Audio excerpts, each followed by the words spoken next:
Hello, America. Welcome to Native Drums. For some time, this program has been a vision of the pastor and people of God known as Savannah Grove Baptist Church in Effingham, South Carolina. In part, it is a response to America's decision to whitewash the history of its African people. It's a history we did not choose to create.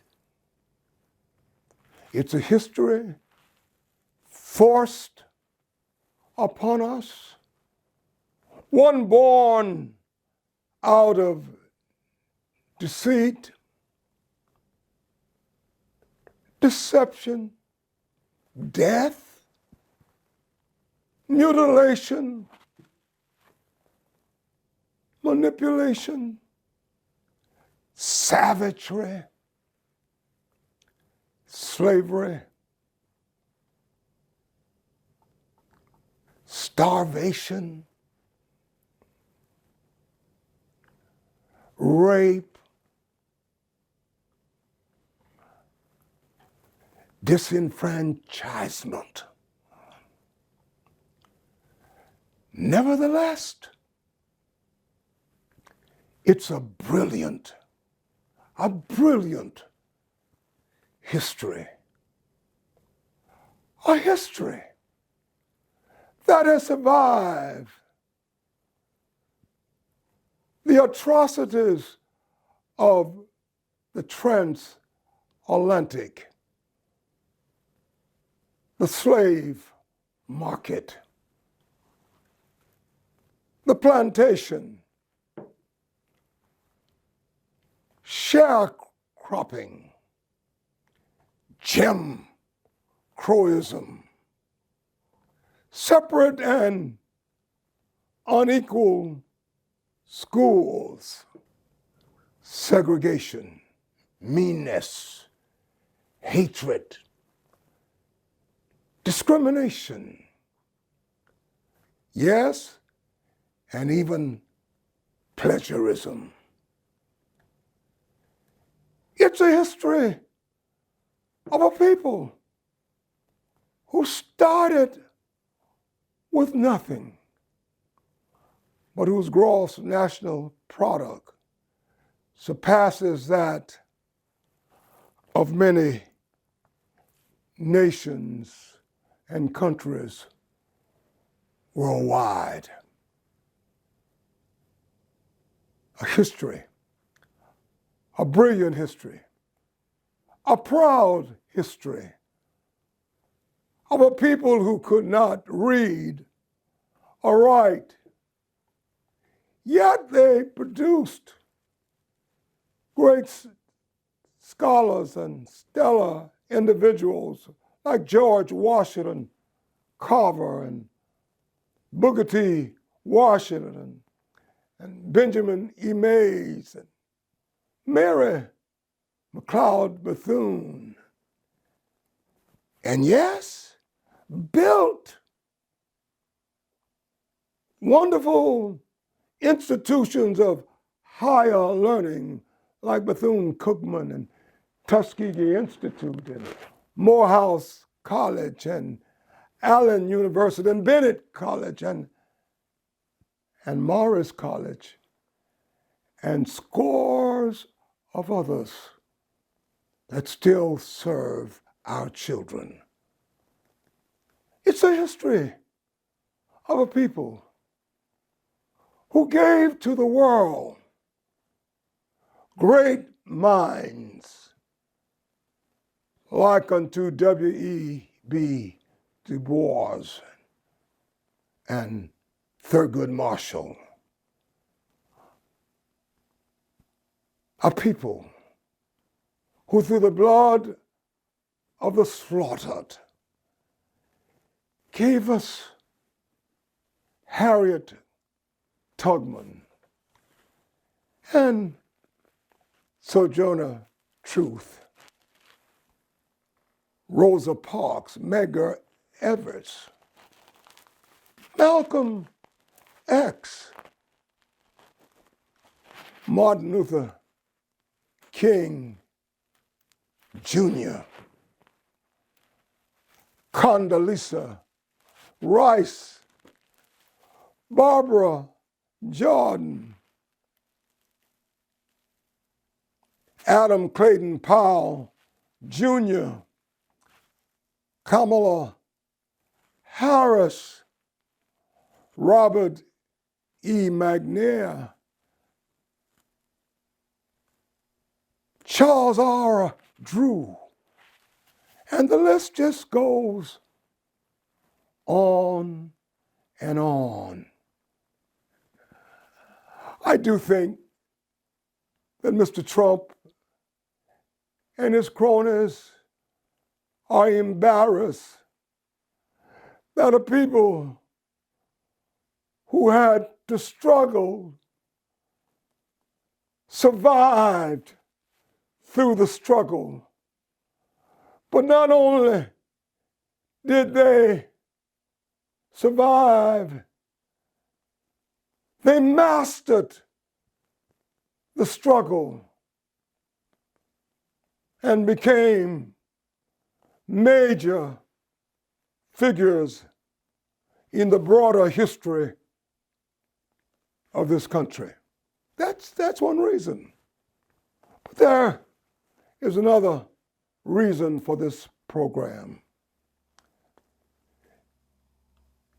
It represents the African church struggling to reclaim its voice and role as the ultimate liberator of the body, soul, and mind of the people of God and all people. God has chosen the African church to under-shepherd his flock, to aid, to abet, and to advocate, to lift and to lead, to protect, to provide, defend. So we give to you native drums, a voice to enlighten and enrich each one of us. The chains and shackles may be removed from the body, the wrists, the waist, the legs, but until your mind is free, you are still enslaved. Paul said in the book of Romans, be transformed by the renewing of your mind. Native drums is not a rhythm to excite your emotions. Native drums is an instrument to illumine your minds. I'm going to pause now for an interview with Dr. Henry H. Singleton III, and then I'll be back with closing remarks.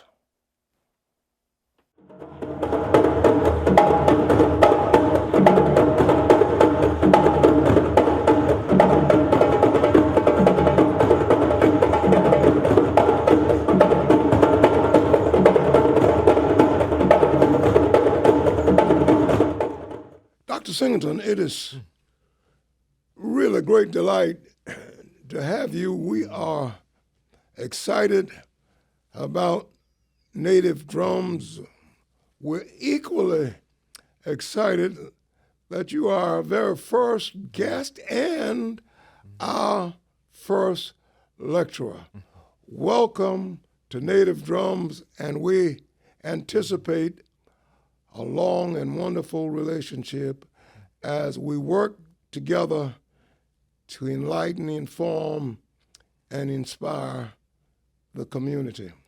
Now, I've known you for a long, long time, and I know that you're a PK.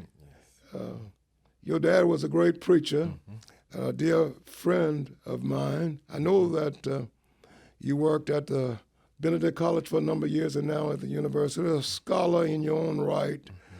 But tell our audience a bit more about you because you are going to be a major figure in what we do in this programming.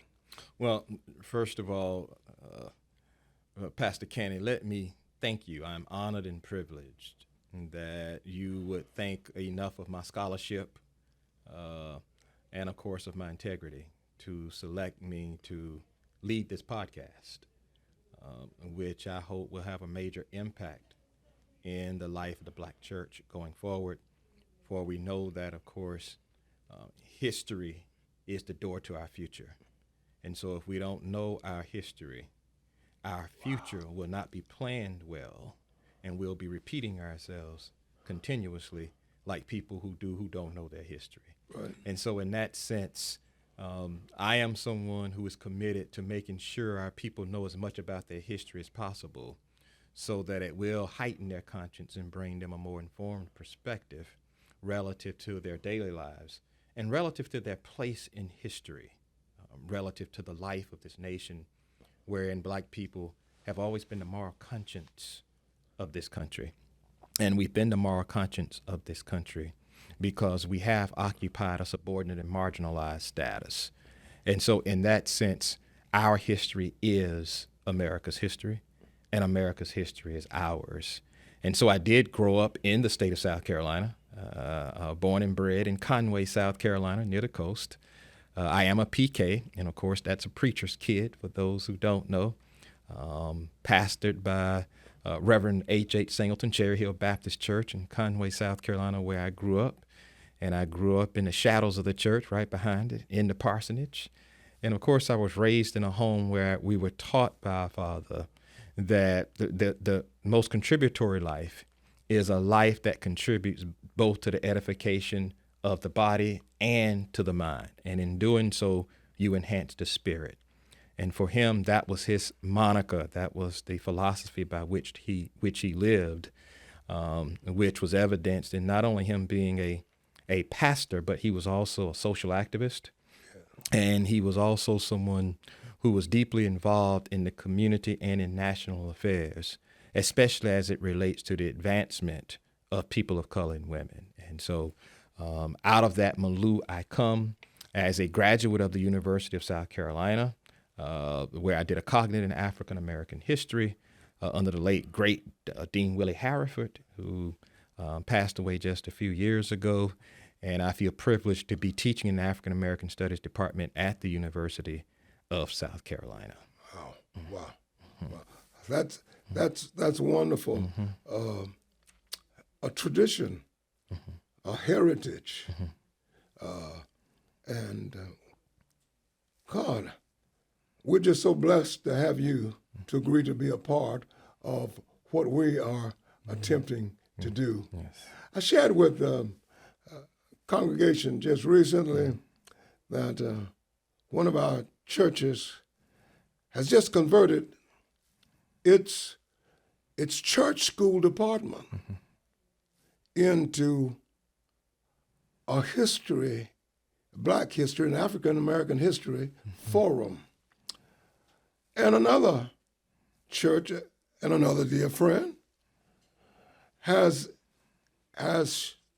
made a major shift in the teachings at their church, just completed a study on generational wealth, and now they are dedicating their midweek Bible study to the book of Exodus with an emphasis on liberation. Beautiful. And the history of our people as it relates to the story of Exodus. And then we've got our little church, a rural church here in Effingham, South Carolina, which is just outside of Florence. And we are beginning this podcast and attempting to bring some of our best minds to the table to lead the entire community in a study that is designed to empower us to move to another level. What is your opinion of this movement, this shift, as the church seems to be moving more toward reclaiming its voice as a liberator of our people? Well, Dr. Caney, as we well know that those conversant with our history realize that racism mutates itself in each and every generation. We had a type of racism during slavery that sanctioned slavery as being ordained of God. Post-slavery, we had a segregated racism that segregated on the basis of race and preached from the Bible that the races should be separated. And now we are living in a post-racial racist era where we are being inundated by white brothers and sisters with pretensions of post-racialism, where racial antagonisms and white privilege still is very much alive and well in American life. And so in light of that, I am extremely pleased that Black churches have taken the lead in establishing a liberating presence in its institutional life, which has been sorely needed, especially when we take into consideration the removal of DEI programs, the removal of affirmative action programs, using critical race theory as a wrecking ball to demolish indigenous affirmations of Black humanity, banning Black books in public schools, and of course banning Black authors as well, seemingly brazenly and with little or no shame. That the Black church is stepping up with these measures, in my judgment, to be what it is needed to be in each generation to maximize its value in the life of the Black community and subsequently in the life of the nation. And so I just shudder to think where we would be as a nation, as a society, even relative to the level and the depth of our conscience had it not been for the Black church. And so in this sense, I am extremely excited about the Black church's participation in this process that will heighten the conscience of our people, and even happier to be a part of that process. Great. As you know, we have tagged our podcast Native Drums. To me, it's a major salute to our forebears. Unfortunately, a number of us assume that drums in our culture was about rhythm, was about dance, about feelings and emotions. But the drums really had a far more technical role in the conversation between tribes and between our people from plantation to plantation. Is there anything you want to say to us about the role of drums in the life of our people? Well, because of the particulars of slavery, and in particular a slave code passed in our illustrious state of South Carolina in 1712, maintained that slaves could not gather in numbers larger than 5. And the reason why this slave code was enacted by the South Carolina State Legislature is to minimize the chances of slaves organizing for insurrection. And so since we couldn't meet in groups larger than 5, we then used the drum to communicate to those on the plantation about insurrections. the time of those insurrections, the place of those insurrections, and the date of those insurrections. And so in that sense, even though they thought they were preventing us from engaging in insurrection by not allowing us to gather in groups larger than 5, in essence, they are compelling us to fall back on an old custom from Africa itself that survived the plantation and was not completely obliterated by the ravages of white supremacy. And those native drums served as a medium of communication during slavery and as a basis for organizing ourselves for insurrection against slavery and to, of course, run away from the plantation with the intent to topple the institution ultimately. And so I'm glad that this was selected as the name of the podcast, because it represents a new and indigenous way of communicating as a people, in which we begin to renew our interest not only in Africa, but renew our interest also in our Blackness relative to its liberating and transformative dimension. Yeah, it's amazing. No Morse code, no telegram, no telephone, no television, but our people were genius enough to create their own system. Absolutely. Of communications. Absolutely.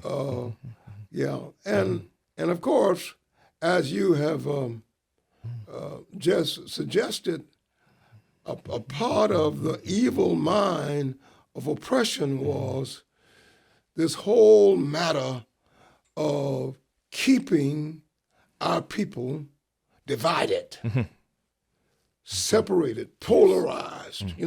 Not only polarization among races, but then polarization among ourselves. Absolutely. Which brings me to another point.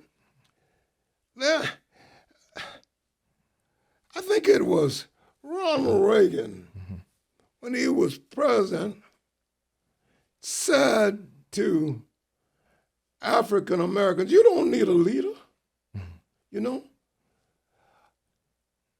Unfortunately, I think a number of our people bought into that ridiculous ideology.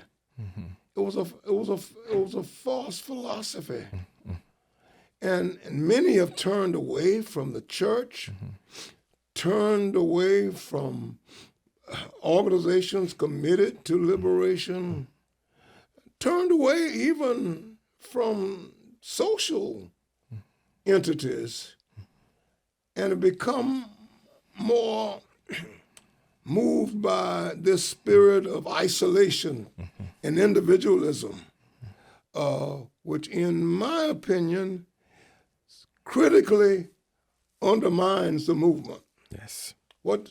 Is there anything you'd like to say to that issue? Well, part of white control over black bodies historically has had to do principally with controlling mediums of mass communication. And so in light of that, African Americans in many instances have tended to take their cue as to how to engage and live American life from the white media and from white politicians and leaders, while at the same time telling us that we don't need leaders. And that's to remove the black leader who would bring about a contrary or a different methodology that was rooted more in unity and not more in individual accomplishment, which has been the message sent to us by the white media and white political leaders. And of course, Ronald Reagan, as you mentioned, saying we don't need a leader. The same thing, unfortunately, has happened as it relates to the life of the church. And far too many black people have taken their cue from white evangelical leaders who preach a personalistic theology, who preach primarily an otherworldly theology, and who preach a churchy theology in which members should only be concerned about the condition of the building of the church and giving to the church, and not be concerned about the life of the community beyond the church. This was done with direct intentionality, and it was done primarily to control the thinking of black people My father used to say all the time that Lerone Bennett, the editor at Jet Magazine, would always say, he who controls images controls minds. Wow. And he who controls minds has little or no fear of bodies. And so all of it was done for the purpose of maintaining social control of black people, exploiting their labor so that they could benefit economically from it, and they have. It's been a transgenerational journey of wealth increase, namely because you could increase your wealth because you didn't have to pay your employees. We're still calling for reparations as black people for not being compensated like we should have during the slave trade, where we received nothing for our labor. And so, as Jesse Jackson said, you almost have to be a genius to figure out how to fail at a business when you don't have to pay your employees. If you think about it, every cent you make is your profit. You don't have to pay the employees. You don't have to pay health insurance, dental insurance, workman's comp. You don't have to pay anything. And so that wealth accumulated for our white brothers and sisters over several generations. We even refer to it now, particularly in many southern cities, when we ride through and see these houses. As you ride into these cities, these big white houses, and we say that's old money. And it really is old money.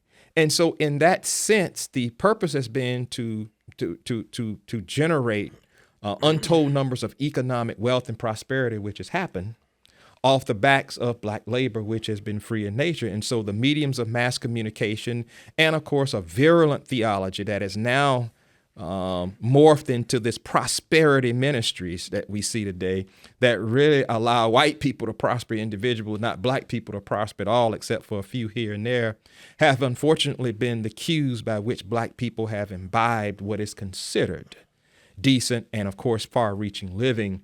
And, of course, that philosophy of living in national life has to be challenged by us. It has always been challenged by us because it not only does not take into account the transformation of the masses of people who work 2, 3, 4 jobs to make ends meet, and yet the salaries of those 2, 3, 4 jobs are such a paucity of an amount that they can't eke out a comfortable living. Wow. And so our struggle has always been not how we keep the masses content with their situation, but how we can transform the condition of the masses so that the richest country in the world can extend that wealth to the people who really built this country and who continue to be the engine that makes America go. Exactly. Right. I say all the time, and I'm certainly no scholar as you say all of the time, that from the very beginning, the wealth of this country has been produced by our people. Absolutely. They simply did not have the genius nor the muscle to create the infrastructure nor the wealth of this country. They failed miserably in the early days of development. Yes. They tried to engage the American natives, and that failed. And prosperity only began to turn the corner when our people came to America and on their sweat and blood built the wealth of this country. And in fact, that's why we were selected. Yes. West Africans were selected not because of the narrative that went out in history that we were living in a dark continent, running around with bones in our nose and swinging from vines with no civilization, but because of the opposite. We were selected for enslavement by European planters because we did have developed societies. Right. That we were skilled artisans in what was needed. They were already ahead of the curve in terms of economic development, global economic development. And that's why West Africans were selected. They were selected because of their ability to be able to till soil and to be able to do it with a know-how that can create a maximum profit for European planters. And when you combine that with the fact that West Africans were not immune, or that they were immune rather to European diseases, particularly cold and influenza, that didn't bode well for us, but it certainly boded well for them because we're someone who doesn't get sick as much as Europeans do. Right. And we could work longer hours because of it. Like I said, it's a great personality trait to have for people, but it didn't help us in terms of being selected for the slave trade itself. What would you say to that young man, that young woman in our culture that senses frustration because they can't seem to get a foundation, a footing, and are not in the broader sense of succeeding in life? What can you say to them about who we are and about our history that might inspire them to look at life differently and from a point of genius and strength? I think the best thing to do as Black people is, if you live your life, and I too labored under this false assumption for years earlier in my life, that your goal is to get solid footing, as you put it.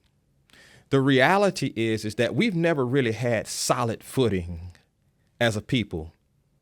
We have always had to channel our frustration into a higher way of being in the world. We had to channel our frustration into fight.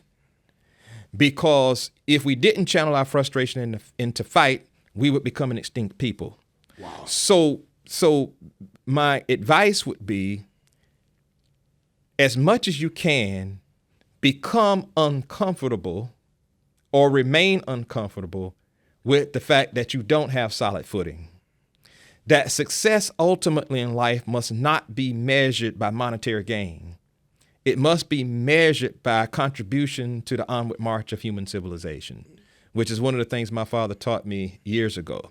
And so once you begin to look, because even personally, things have happened in my life that were tremendous setbacks. Things continue to happen in my life that are continued setbacks. And I think one of the universals of living is that none of us are really happy personally with where we are in life, that we're to some degree content.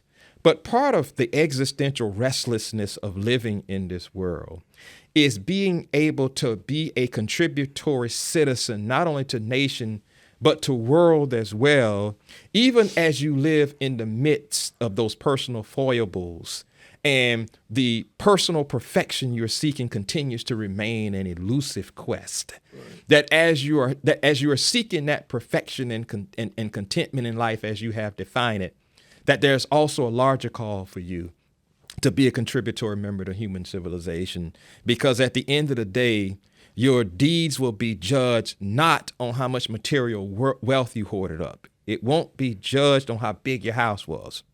It won't be judged on how many luxury cars you bought or how many places in the world you went on these grand vacations. It'll be ultimately measured by the impact you have had on the lives of other people.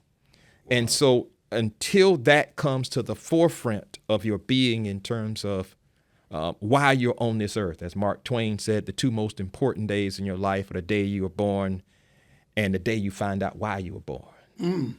And so when you discover your meaning and your purpose in life and seek that meaning and purpose and come to find it, you'll discover that all the other things that were giving you frustration before just begin to pale in terms of significance relative to what's really important in life. Hey, let's push the issue, and I'm not going to hold you much longer. I just appreciate your conversation and your presence with us. But let's push the issue a bit further, because I am sensing an ever-increasing tension between the church and the community. Mm-hmm.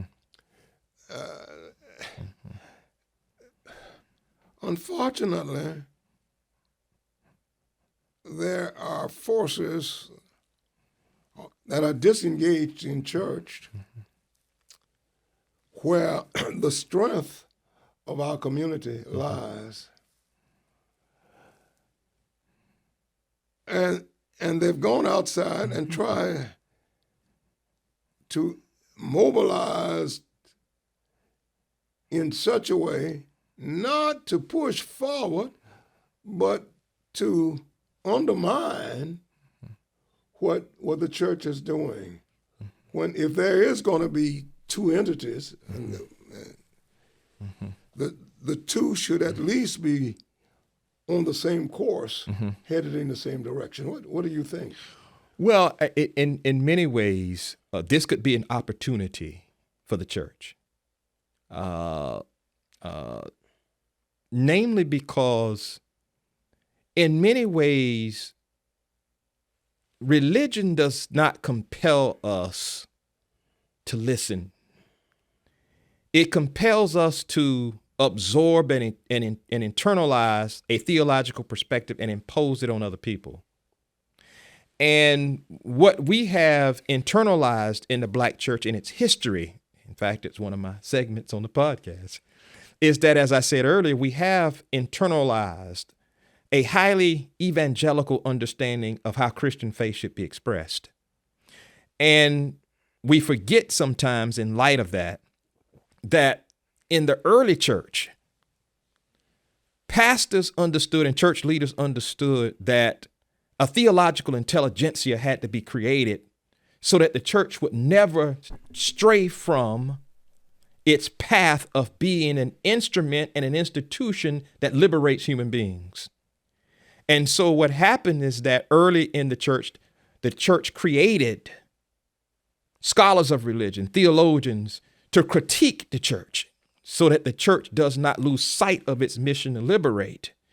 And the tension was created when the church became more of a middle and upper class institution. And it was occupied by members who had, obtained their wealth through currying favor with the system. And so they did not want a church in which its leadership criticized the system by which they were benefiting. Wow. So there's your tension.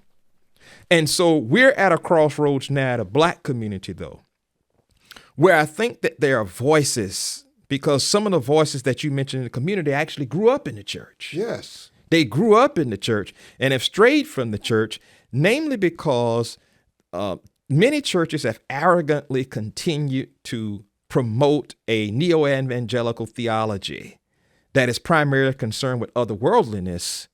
And I think those voices are saying, we want to hear in our songs, sermons, and prayers things that speak to our contemporary condition, that speak to our contemporary oppression, that speak to contemporary racism, sexism, misogyny, poverty, and that we're not hearing those messages come across in the church.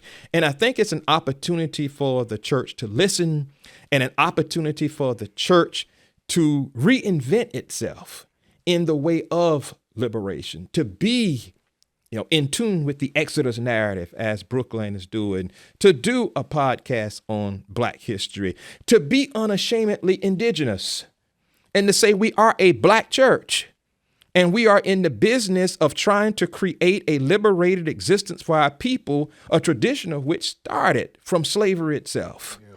And I think if, as we say in the Baptist church, we have a period of rededication toward the end of the service, there is the call now for churches, Black churches of all denominations, to rededicate itself to prophetic ministries that address systems of injustice and not continue in a path of thinking that somehow if we engage in a triumphalist pretentiousness, as it's called, that all we have to do is worship and praise God, and that God is going to take a magic wand and touch the earth and make it better, that we will continue in this particular form of theology. And I think what people are saying in the community is that we are not anti-church. We are pro-church. We are just not pro-church in the sense that it does not address what we're facing once the benediction is given and we leave the church. Right. Hey, you are a product of the church. You've been in the church Yes. all of your life. And through the church and the grace of God, you are now positioned to be an enabler of the church. Thank you, sir. What a powerful transition Yes. to take place in life. I'm really, really grateful that you so readily agreed to be a part of Native Drums. And for the next 6 weeks, we as a community will sit at your feet, comma, because I'm prayerful that there will be a long-standing relationship between you and others like you as we attempt to expand forums like this so that we empower the minds of our people. Because if we can get their minds in proper perspective, getting their souls in perspective will not be a problem at all. Not at all. As we come to a close, I want to ask you to give us an overview of the 6 weeks. Would you mind doing that? And then we'll bring this conversation to an end. Actually, I've shared with you a couple of them in responses to your questions. Right. It's a 6-week overview of lectures that I've done before in community halls and in class. One of them, of course, I begin with Africa and the pre-colonial African context, which is very important to give the listener an opportunity to understand what life was like in Africa before we were abducted. And talk about why we were the 5th choice, actually, for European planters for the slave trade. There were 4 groups before Africans that didn't, as we say, make the cut. And so I look forward to sharing that with you as well. I also will share a lecture titled "The Coming of the Gods," where I just lift up the theological presuppositions of the early theology of the white church, and then the black church once it was created in plantation life. There are a couple of similarities there, but there was a distinct deviation relative to the valuation of humanity, relative to the way white people saw black humanity and the way black people saw their own humanity going forward. And so there's another segment too that I always look forward to, that's rooted in the civil rights and black power movements, where we look at the Birmingham campaign, the Selma campaign, and of course the Voting Rights Act signed by President Johnson, and of course the Civil Rights Bill signed by Johnson earlier that year after John F. Kennedy unfortunately was assassinated. Right. And so I'm looking forward to sharing those segments, and of course I like to end with the repeal of Section 5 and 4 of the Voting Rights Act in 2013, because that brings us up to our time. It's not just history anymore.